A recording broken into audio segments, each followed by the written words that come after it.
Bueno, lo tenemos a Javier Echar en la mesa de Acá Estamos. Javier, politólogo, hombre, analista de lo que ocurre en términos políticos, sociales en la ciudad de Mercedes y en el país, y en un fin de semana en donde ya empiezan a decantar algunas cosas, suben otras para charlar y para comentar. ¿Cómo estás, Javier? Bienvenido. Bien, no, muchas gracias por la invitación, espero que estén bien, así que sí, charlamos un rato.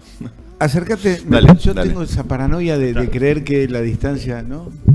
Por ahí Pero satura, sí, la otra vez. Está más cercano. ¿Se escucha bien? Ahí Sí, está, sí, sí. ahí está, nos dirá Pedro. Bueno, Agradecía la invitación, en principio. hay Y facturas ahí. En principio, No. muy bien, Javier, eso en principio, porque puede ser que después Claro, no nos agradezcas. Claro. Ahí No, está. no sé, no creo que sean tan malditos. Y no sé. ¿Por qué no comes facturas? No, estoy cuidándome, digamos. No, comí mucho anoche, prefiero cuidarme. Elizondo tampoco, porque hace ayuno intermitente. Ah, Yo no Gabriela como tampoco harinas a la porque no come mañana. harina. A la mañana. Yo como por todos.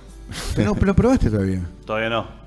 Estamos Además, en cada programa, porque el que trae la factura soy yo, vamos cambiando de panadería. Ah, bien.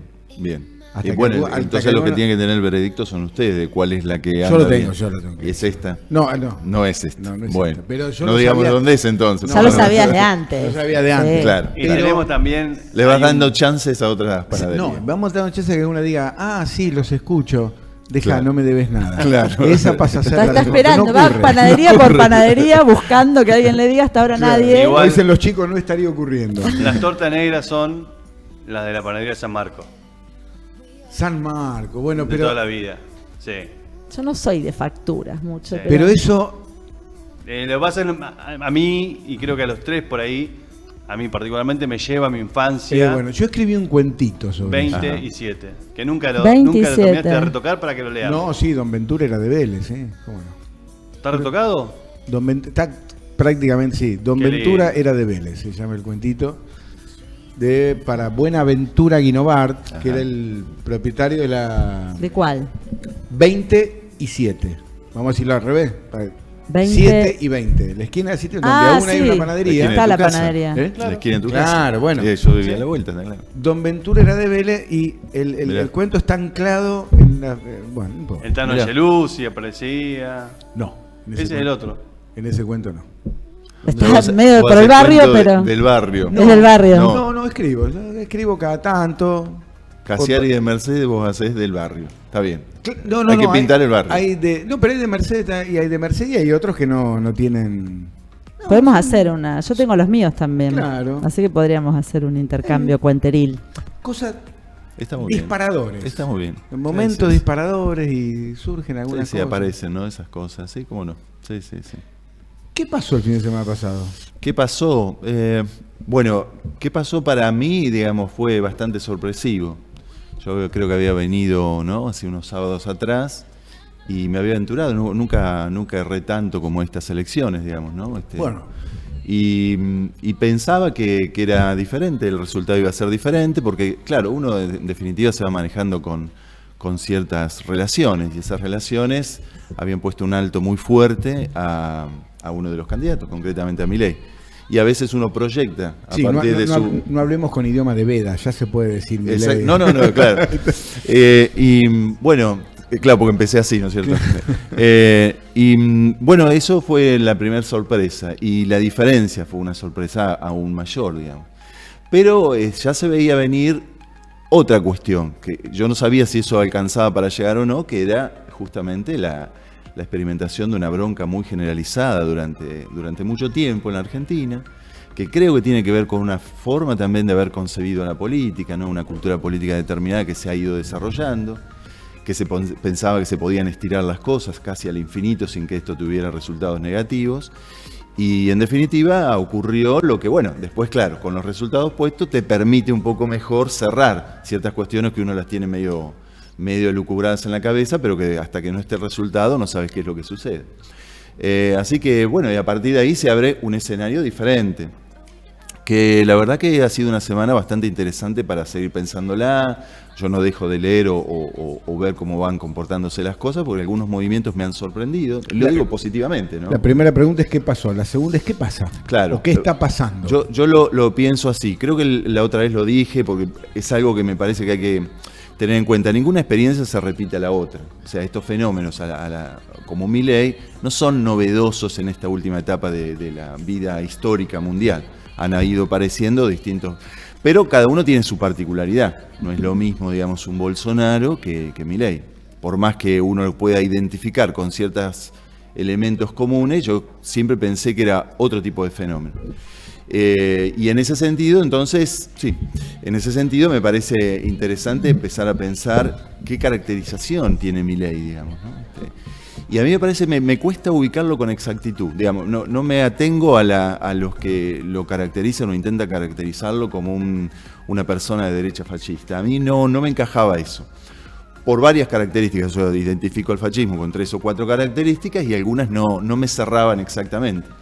Quizás su vicepresidente tiene otra caracterización, pero él no, y eso lo hace un poco más esquivo, ¿no? Y entonces también eso es importante desde el punto de vista político, porque cuando vos tenés que criticar a alguien o decirle algo al otro, el otro se tiene que sentir representado con lo que vos le decís. Caso contrario, no entendería. ¿A quién estás hablando? ¿No? Es lo que me pasaba con Massa, cuando decían Massa, creo que lo había dicho eso, vos kirchnerista, y la verdad que yo no lo identificaba tan directamente a Massa con el kirchnerismo. Me parecía que era un error político hacer esa identificación, porque después la población no hace esos análisis. Bueno, evidentemente ha funcionado esa identificación. Y con Milei me pasa algo parecido. Yo no le tengo los temores que generalmente le están teniendo muchos, al menos algunos análisis, sobre un giro a la derecha, pero una derecha que eso sí se pueda producir, sino una derecha más bien reaccionaria. Eso no lo tengo miedo porque creo que no están dadas las condiciones estructurales en este momento para que eso ocurra.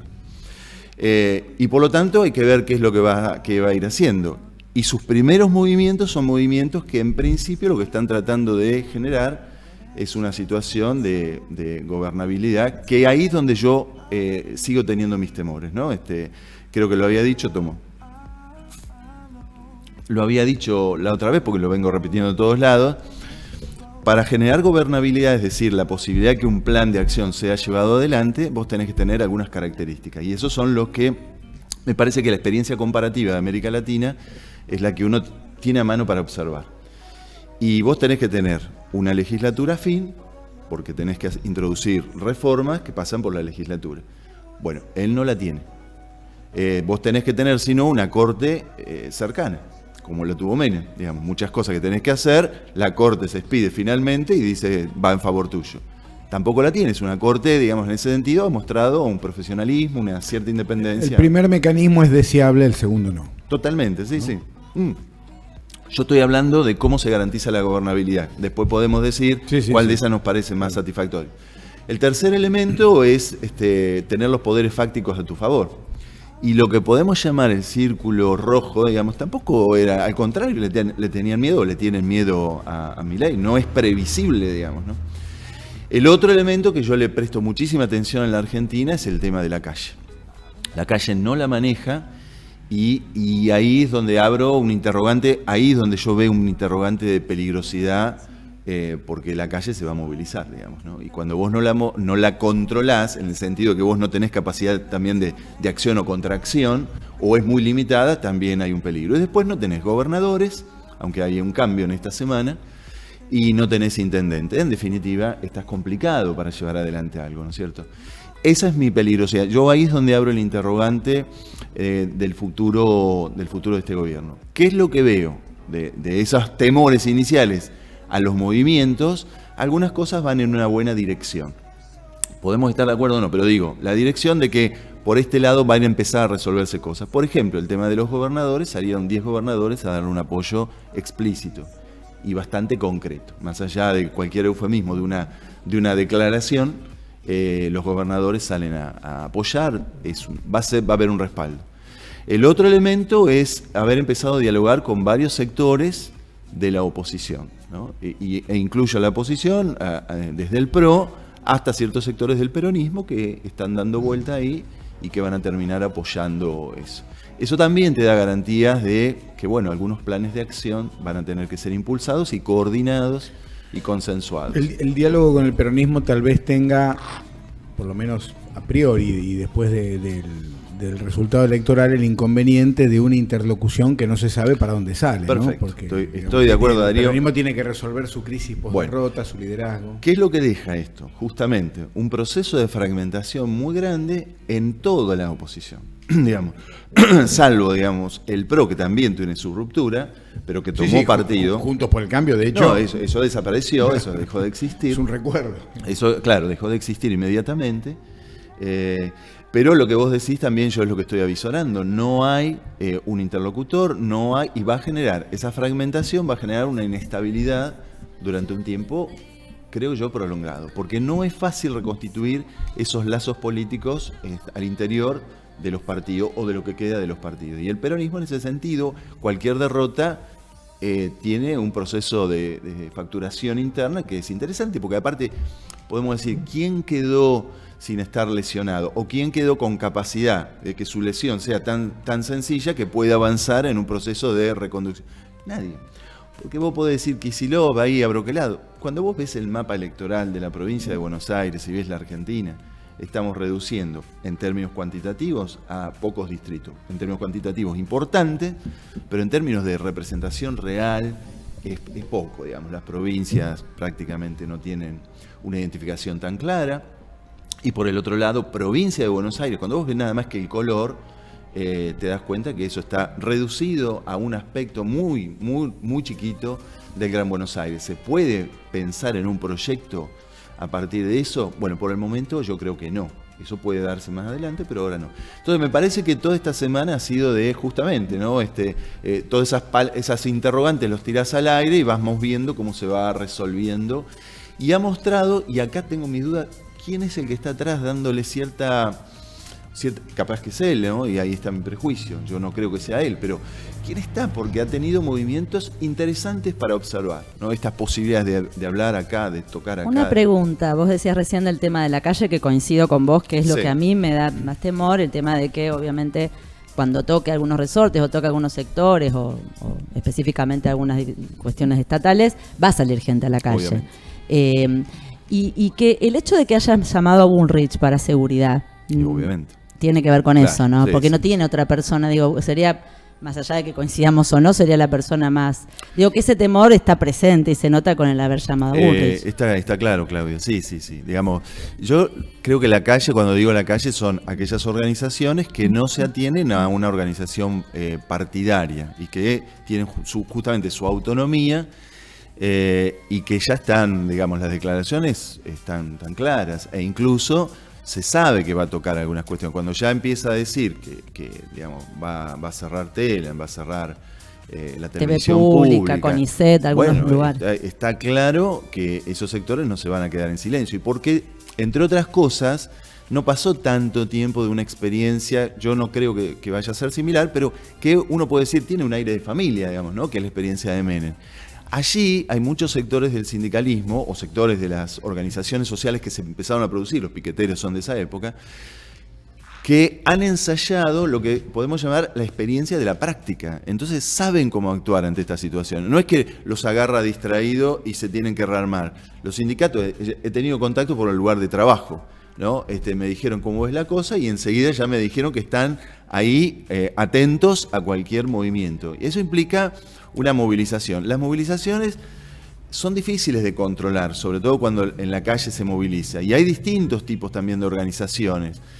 Y ahí es donde yo me da ciertos temores. Y los temores tienen que ver también con contradeclaraciones, para decirlo de alguna forma. Por ejemplo, no fue muy feliz la declaración de Macri respecto a que, bueno, en última instancia, si acá se sale, los chicos que apoyaron a Milei van a tener... Eso, digamos, es una declaración que también suena como una amenaza, que en un momento de intranquilidad social, como creo que la que podemos asistir, ese tipo de declaraciones no contribuyen en nada.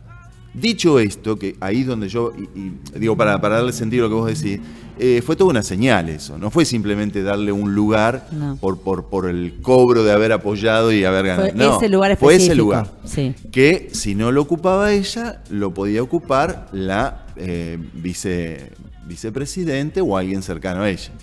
Bueno, yo creo que ahí hay una señal importante. Ahora, en todo este marco de preocupaciones, al menos que yo tengo, hay algo que me pareció interesante, que creo que es una jugada estratégica, que fue la declaración del Papa, digamos, el diálogo del Papa, ante una persona con quien no tiene seguramente muchas afinidades por las cosas que se ha dicho, y porque incluso que algunos libres pensadores de Milei están diciendo, como por ejemplo Venegas Lich, y hablar que él avanzaría en contra otra vez del aborto, digamos, y vos decís, ¿cuál es el sentido de introducir una nota de esa naturaleza cuando vos pretendés hacer cambios estructurales? ¿Para qué meter eso, digamos?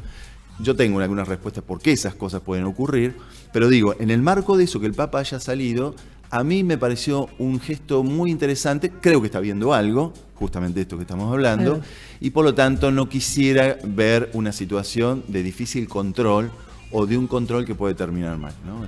Así que bueno, ahí estamos viendo algo. Una cosita solamente para sumar a lo que decían recién. Ayer escuchaba que la UOCRA ya está en situación de alerta. Ya están con asambleas, están prestos a movilizarse. Y por la obra pública. Por la obra pública, ¿no? Porque dijo que por donde va a recortar, va a empezar a recortar, es con el tema de la obra pública. Y sobre todo lo dice con... no es nada oficial todavía, pero elige periodistas, para decirlo, Fantino, algunos medios que le han sido afines en la campaña, y desde ahí comunican. Sí. Lo cual también, nada, no es serio, me parece. Bueno, pero es una estrategia que, bueno, ella le habló de los 90, a los 90 pasó lo mismo. Sí, falta que juegue al básquet ahora, que juegue Yo al recuerdo fútbol, eso, como que hizo Menem. Pero de los medios, porque yo recuerdo que en esa época estaba Bernardo Neusta y Mariano Grondona, y que toda la política se transmitía por ese programa. Sí, ahí fue justo el cambio. En los 90 se produce un clic en la forma de hacer política, ¿no? Sí. Como hay otro clic ahora que a mí ya me escapa, quiero decirlo, ustedes por ahí no, porque están más metidos, pero el tema de las redes me parece es un fenómeno. Nosotros estamos exactamente en el mismo problema. Nosotros resistimos. Nosotros hacemos un programa de radio con la cabeza de un programa de radio que eventualmente sale por algunos canales insólitos, pero no tenemos un pensamiento, no hay manera de adaptarse. Lo que quiero decir, Darío, es que ciertamente la política se ha ido transformando y el medio comunicacional es algo que me cuesta comprenderlo. O sea, puedo entender lo que está sucediendo, pero me cuesta comprenderlo. Porque creo que está pasando por allí mucho, ¿no? Y me parece que eso también genera una lesión mucho más fuerte a los partidos políticos, de los cuales ya, digamos, yo que tengo un pensamiento de partido, ¿no? Esta cuestión de que uno sigue pensando con caracteres con otra del siglo lógica, XX, ¿no? Digamos, otra lógica. Cuento una anécdota de la que estaba contando estos días. Hay un autor muy importante, un politólogo, un cientista social, un pensador, que es, bueno, por ahí Claudia lo conoce, Norberto Bobbio, un italiano, ya fallecido, y la verdad que era un sabio, ¿no? Y entonces cuando le hace una serie de preguntas, él muere al principio del siglo XXI, y entonces cuando le hace una serie de preguntas para que diga, maestro, usted que entiende la realidad, dijo, yo ya soy un hombre del siglo XX, no tengo capacidad para entenderlo. Me pareció toda una definición. Y algo de eso creo que también para muchos de nosotros y los que hacen política, creo que está pasando por otro lado. Creo que también, no lo estoy diciendo en términos elogiosos, el tema es que no se puede negar la realidad por donde transita, ¿no? Son otras categorías, sí, las de la modernidad están agotadas. Otras formas de relacionarse, ¿no? Yo lo veo con esto que dijiste vos de Macri recién, de este llamado a los jóvenes, porque bueno, yo lo veo en mi sobrino, que pongo el ejemplo de él y sus compañeros de la escuela con los cuales estuve charlando todo este tiempo. Y esta en los últimos días se están asumiendo como esa responsabilidad. No sé si tienen idea, si la tienen, si lo están... No lo sé, estoy como vos. Pero nosotros vamos a... escucharon esa convocatoria y se sienten convocados. Claro. No sé para qué lado van a disparar, pero se sienten convocados. Por lo menos es lo que ellos me dijeron. Sí. ¿Vos notás que la discusión es cada vez más consignista y menos sustancial? Porque si a mí hay algo que me preocupa,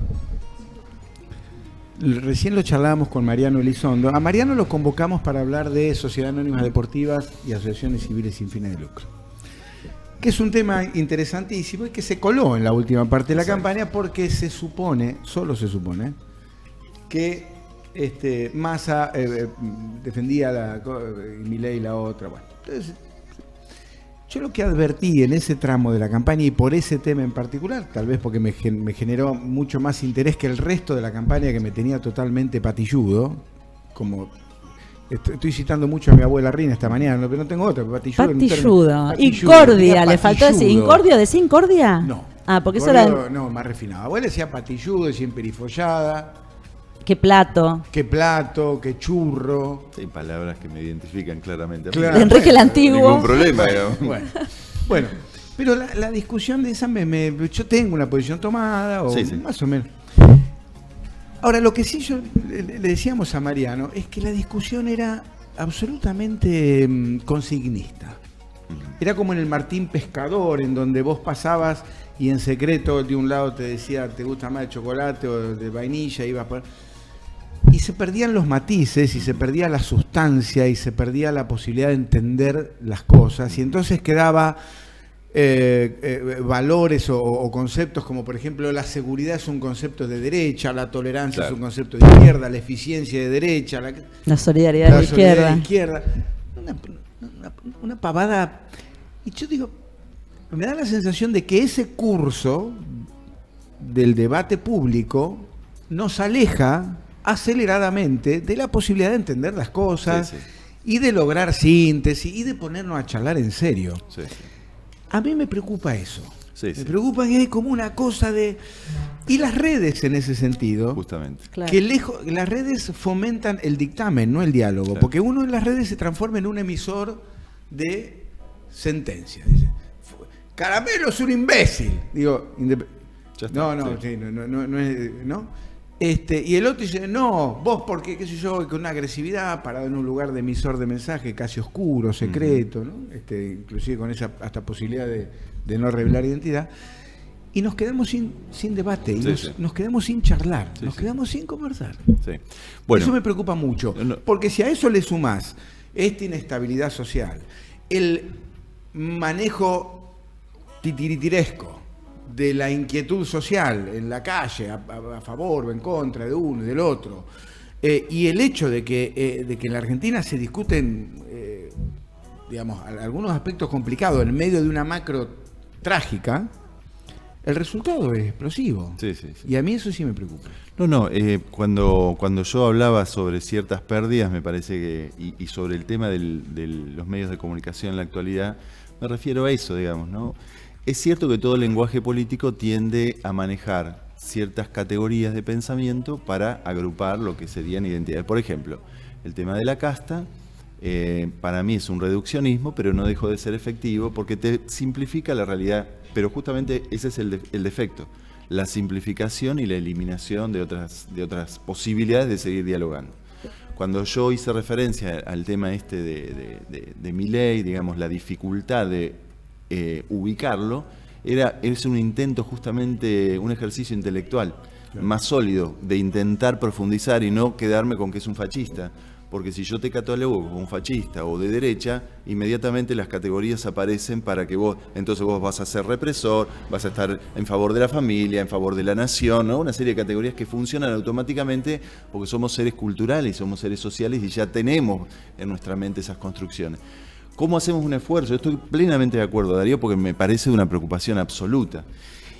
Bueno, cada uno en principio tiene que ver dónde puede justamente fondear este tipo de cosas, discutirlas, interpelarlas. Yo creo haber encontrado esos espacios para dialogar y tratar de sacarnos justamente esas categorías que nos prefijan y nos condicionan el pensamiento y hablarlas en un sentido un poco más amplio. Por ejemplo, en el caso mío está siendo la educación. Yo he encontrado ese espacio para decir ese tipo de cosas y desnudar ese tipo de cosas. E incluso hasta con ciertos diálogos críticos con los propios compañeros con quien yo comparto los espacios. Bueno, en el caso, Claudio comparte el mismo espacio que yo. El caso tuyo será en los lugares, incluso estos son lugares justamente para avanzar. Pues yo estoy plenamente de acuerdo. O sea, conversemos, no nos atemos claramente a las primeras categorías y avancemos un poco más. Ahora, para eso hay una cuestión que es fundamental. Y ahí estaba una preocupación que a mí me daba mucho con el kirchnerismo y más con Milei. Le voy a decir.